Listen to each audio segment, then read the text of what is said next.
Hello friends, कैसे आप लोग? आई होप आप बहुत अच्छे होंगे। आज हम लोग क्या चीज़ करने वाले हैं, आपके सामने जो है ये बीट स्टोन ब्रिज लेकर के आए हैं। फिजिक्स का है लेक्चर है।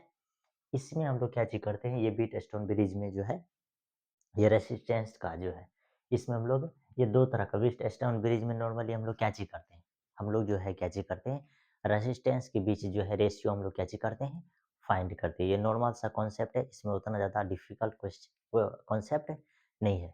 अब इसमें इसका टाइप्स जो होता है, ये बीट स्टोन ब्रिज में, ब्रिज का क्या मतलब होता है, एक आपको जो है ना रेसिस्टेंस का छल्ली बना हुआ रहेगा, ठीक है। जैसे नॉर्मली अगर आपको बोले तो ये एक वायर है, इसमें कहीं भी क्या चीज़ रहेगा, रेसिस्टेंस लगा हुआ रहेगा। और रेसिस्टेंस ओनली क्या चीज़ करता है कि करंट अगर कोई भी करंट अगर फ्लो हो रहा है तो करंट का क्या चीज़ करेगा, विरोध करेगा, ठीक। रेसिस्टेंस का काम ही है कि करंट को क्या चीज़ करेगा, फ्लो करने से उसको रोकता है। रेसिस्टेंस और कुछ है ज़्यादा चीज़ नहीं करता, यानी कोई भी करंट को क्या चीज़ करता है, फ्लो होने से रोकता है, ठीक है। अब आपके सामने जो यह रेसिस्टेंस है, ये ध्यान से देखिए कितने टाइप्स का है। तो नॉर्मली आपके सामने जो होता है बीट स्टोन ब्रिज में दो तरह का, ठीक। पहला होता है बैलेंस बीट स्टोन ब्रिज, उसका दूसरा कैच होता है अनबैलेंस बीट स्टोन ब्रिज। कोई दिक्कत? इसमें कितने तरह का ब्रिज होता है, दो तरह का, एगो बैलेंस होता है, एगो अनबैलेंस। बैलेंस के लिए कैच होता है आईजी का मान जीरो, अनबैलेंस के लिए कैच होता है आईजी का मान जीरो नहीं होता है, ठीक। जब बैलेंस अगर बोलेगा तो यानी कहने का मतलब आईजी का मान जीरो, अनबैलेंस्ड बोलेगा तो आईजी का मान क्या चीज does not equal to zero. अगर बैलेंस्ड बोलेगा तो वहाँ पोटेंशियल सेम होगा, अनबैलेंस्ड का बात करेगा तो पोटेंशियल सेम नहीं होगा। आपके दिमाग में सेट रहना चाहिए। पोटेंशियल सेम होता है कब, जब बैलेंस बीस स्टोन ब्रिज का बात करते हैं, तब अनबैलेंस्ड होगा कब, जब हम लोग अनबैलेंस्ड बीस स्टोन ब्रिज का बात करेंगे तो पोटेंशियल इक्वल नहीं होगा। अब ध्यान से देखिए, अब उसके बाद भी दो तरह का होता है। उसके बाद भी कितने तरह का होता है, दो तरह का। पहला क्या चीज है, आर्बिट्रेरी अनबैलेंस्ड, ठीक। आर्बिट्रेरी अनबैलेंस, उसके बाद है रिवर्स सिमेट्री। अब ये दोनों में क्या चीज है, ध्यान से देखिए, ये आपके सामने दिख रहा होगा, एक बीट स्टोन ब्रिज है, इसका रेजिस्टेंस R1, इसका रेजिस्टेंस R2, इसका रेजिस्टेंस R3 है, और इसका रेजिस्टेंस कितने है, R4। यहाँ आपको दिया है आर्बिट्रेरी, यानी कि आर्बिट्रेरी यानी सीधा सीधा ये R1, ठीक। R2 के यानी R1 बाय R3, और R2 बाय कितने हो जाएगा, R4। इस तरह का जब रेशियो फाइंड करते हैं, ठीक, इस तरह का रेशियो, यानी ऊपर वाला रेसिस्टेंस जस्ट नीचा वाला, फिर ऊपर वाला जस्ट नीचा वाला, तो इस तरह के रेशियो को हम लोग क्या चीज बोलते हैं, arbitrary unbalanced Wheatstone bridge. बात समझ में आए? अब उसके बाद देखिए रिवर्स सिमेट्री का क्या मतलब है। रिवर्स सिमेट्री का इस तरह का रेसिस्टेंस दिया हुआ रहेगा, लेकिन दूसरे टाइप में क्या चीज रहेगा, इधर एन लगा हुआ रहेगा दोनों में।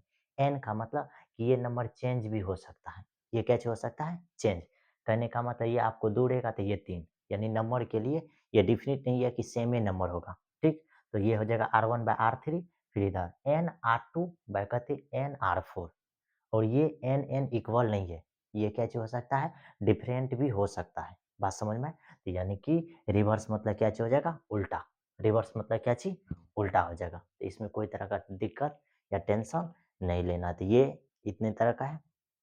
आगे आपके सामने जो है, ये देखिए सबसे ज़्यादा इम्पोर्टेंट तो यही है, क्योंकि यही प्रूफ आपको क्या चीज किया जाएगा, पूछा जाएगा। बाद में की तो कोई भी ऐसा चीज नहीं है जो क्या चीज किया जाता है, आपसे पूछा जाता है। तो ध्यान से देखिए, condition for balance Wheatstone bridge किसके लिए, कंडीशन है बैलेंस बीट स्टोन ब्रिज के लिए, ये हम लोग प्रूव करते हैं।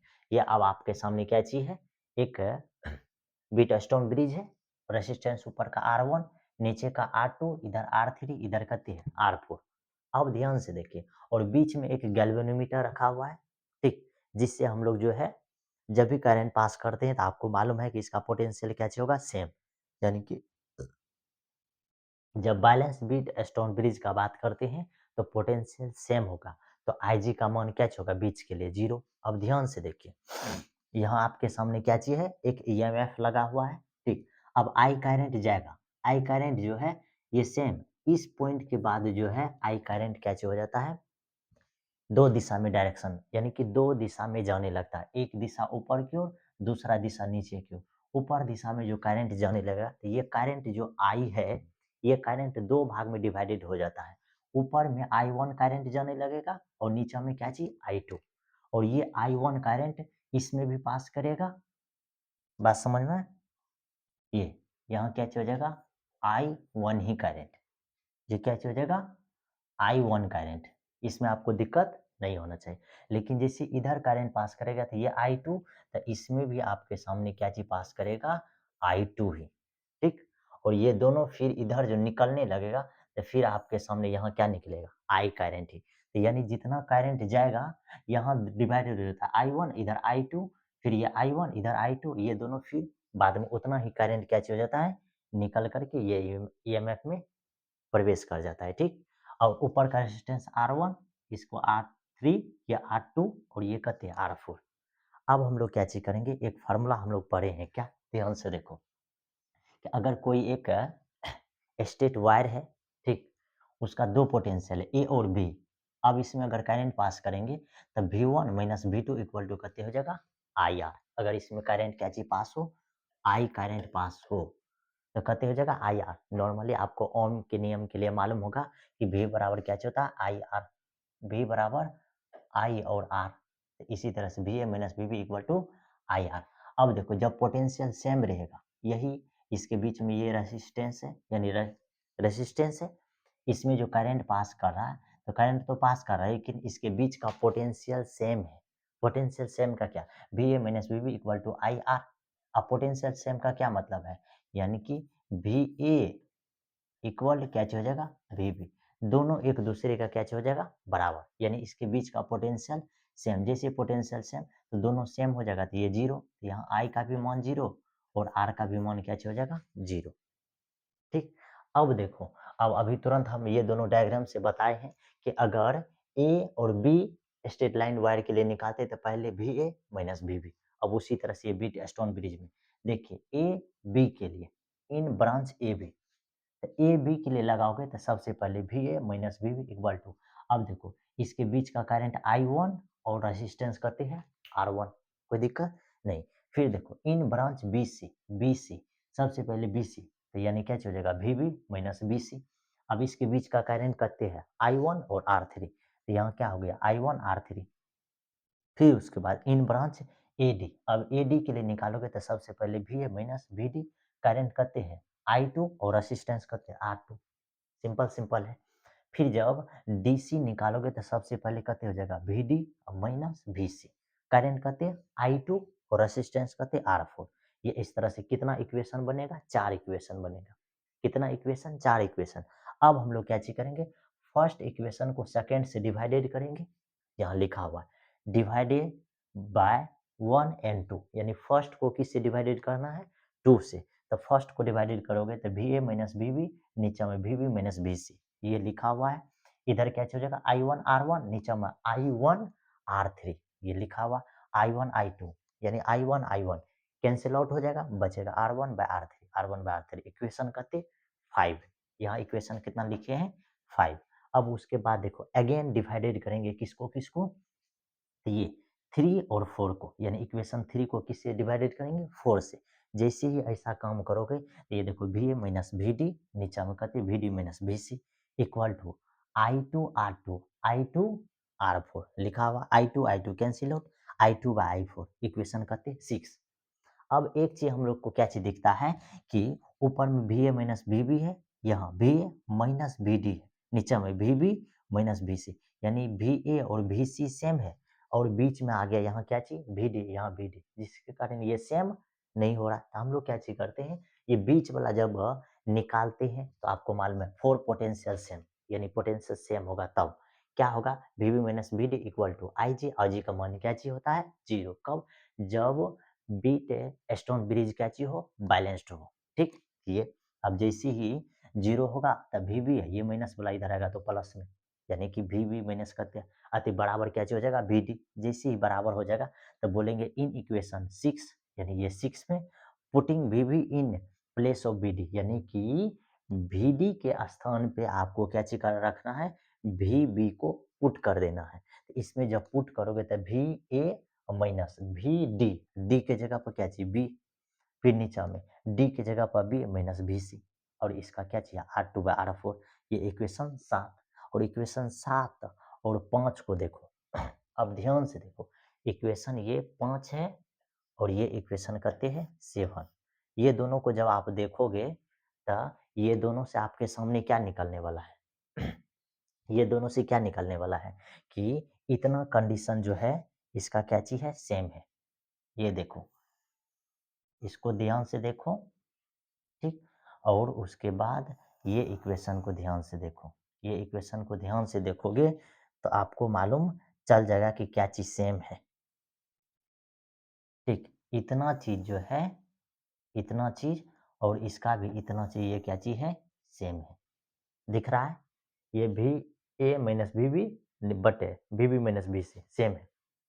इसीलिए R1/R3 बट बराबर R2/R4 हो जाएगा। R1/R3 equal to R2/R4। अब हम लोग एक थोड़ा सा नौटंकी करते हैं, ये R2 को यहाँ रख देंगे और ये R3 को वहाँ, ये इस तरह से, और इसी को हम लोग बोलते हैं कि ये क्या चीज आपका व्हीटस्टोन ब्रिज का प्रूफ है और सबसे ज़्यादा इम्पोर्टेंट है, ठीक। ये प्रूफ जो है सबसे ज़्यादा क्या चीज है, इम्पोर्टेंट है।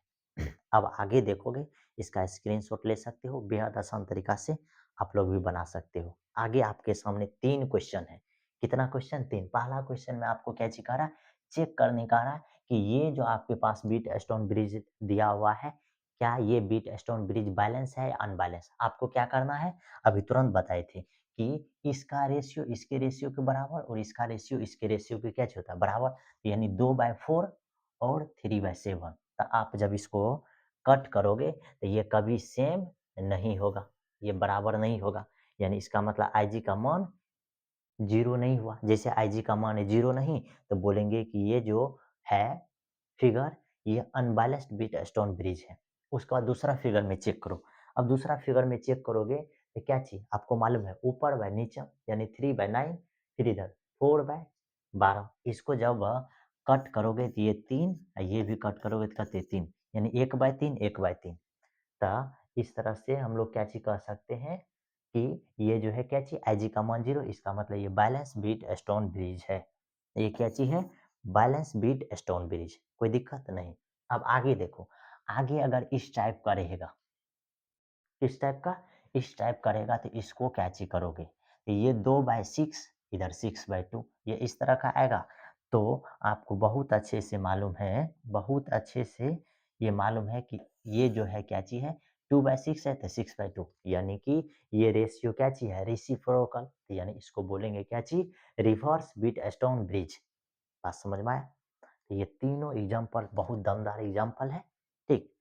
बस आगे जो आपके सामने है लास्ट है। अब लास्ट क्या चीज है, कह रहा है कि फाइंड द इक्विवेलेंट रेजिस्टेंस, यानी रेजिस्टेंस फाइंड करने का रहा है। ये आपको बीटस्टोन ब्रिज दिया हुआ है, इसका जो है कते है 30 वोल्ट के बैटरी से जोड़ा हुआ है, इसका रेशियो निकालेंगे तो 2/6 3/9, ठीक। जैसे इतना चीज आएगा तो आपको ये मालूम चल जाएगा कि ये क्या चीज है। देखो, इसको काटोगे तो ये 3, इसको काटोगे तो 3, यानी आपको क्या दिख रहा है, 1/3 इक्वल टू 1/3। जैसे 1/3 और 1/3 होता है तो हम लोग क्या बोलते हैं कि ये जो है ये आपस में क्या चीज है, ये बैलेंस बीट स्टोन ब्रिज है, WSB का बीट स्टोन ब्रिज। बस समझ में? तो ये जो है क्या चीज है, बैलेंस बीट स्टोन ब्रिज है। अब क्या चीज करेंगे, अब आपको बोल रहा है क्या चीज, इक्विवेलेंट रेजिस्टेंस निकालने के लिए। तो ध्यान से देखो किस तरह से निकालेंगे। सबसे पहले ये 2 है 6 है, ये इस तरह से लिख दिए है, यानी कि ये दोनों को जोड़ोगे तो 5, ये दोनों को जोड़ोगे तो कहते 15, और 30 वोल्ट की बैटरी से जुड़ा हुआ है।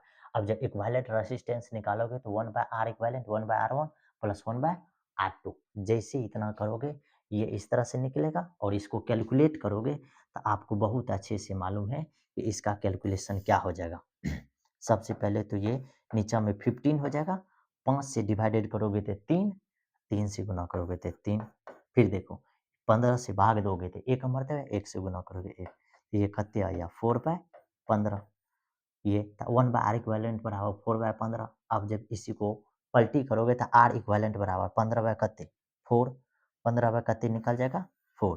तो ये सब चीज़ को आपको की करना है, ध्यान में रखना है कि इसका अगर इक्विवेलेंट रेजिस्टेंस पूछेगा तो कहते हो जाएगा 15/4 ओम। ठीक।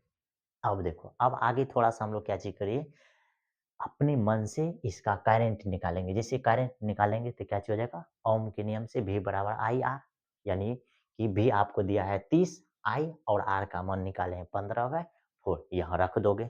जैसे 15/4 रखोगे, 15 से इसको काटोगे तो 2 मर्तबे, कोनों को गुना करोगे, I इक्वल टू कितनी निकल जाएगा, 8। I इक्वल टू कितनी निकल जाएगा, 8। इसमें कोई दिक्कत नहीं है। अब एक चीज़ है, R इक्विवेलेंट बराबर आपको फार्मूला जब लिखोगे यहाँ से निकाल करके, R1 into R2 bye R1 plus R2 क्या हो जाएगा कि यानी हम लोग जब इसी को ऐड करेंगे, इसी चीज़ को ऐड करोगे तो 1 बाय R इक्विवेलेंट बराबर क्या हो जाएगा, R1 इंटू R2। R1 से भाग दोगे तो यहाँ R2 हो जाएगा, फिर R2 से भाग दोगे तो ऊपर में कितनी R1, इसी को जब पलटी मारोगे ये R इक्विवेलेंट तो ये 1 बाय R1 ऊपर में कितनी हो जाएगा, ऊपर में R1 इंटू R2, नीचे में कितनी R1 प्लस कितनी R2 हो जाएगा, ये हो गया। और ओम के नियम तो आप जानते हैं, V बराबर IR। अब दो फार्मूला है, अगर I निकालने कहेगा तो I R2 bye R1 plus R2। अब देखो I रहेगा 1, इधर 2 लगेगा रेजिस्टेंस वाला। अगर I2 का बात करेगा तो I1, बाद बाकी सब सेम है। आपके दिमाग में सेट होना चाहिए कि I1 का बात करेगा 1 का, यहाँ I R2 बटे नीचे में कते R1 प्लस R2। जब यहाँ I2 का बात करेगा तो यहाँ IA रहेगा, लेकिन I2 तो यहाँ 1 रेजिस्टेंस, फिर R2 या R1। बात समझ में आए? तो ये इस तरह से दो गो है। करंट अगर निकालने कहेगा तो डायरेक्ट ये दोनों फार्मूला आप क्या चीज कर सकते हैं, निकाल सकते थे। ये था आज का लेक्चर, बीट स्टोन ब्रिज। क्या चीज था, बीट स्टोन ब्रिज, जो यहाँ दिया हुआ है। ठीक, तो जरूर आप लोग क्या चीज कर सकते हैं, इसका स्क्रीनशॉट ले सकते हैं। और हम लोग मिलते हैं आपके साथ अगले लेक्चर में इसी तरह के शॉर्ट क्वेश्चन लेकर के, यानी ये लॉन्ग क्वेश्चन का भी वर्क करता है और इसमें ऑब्जेक्टिव भी पूछा जाता है। तो टेक केयर, बाय बाय।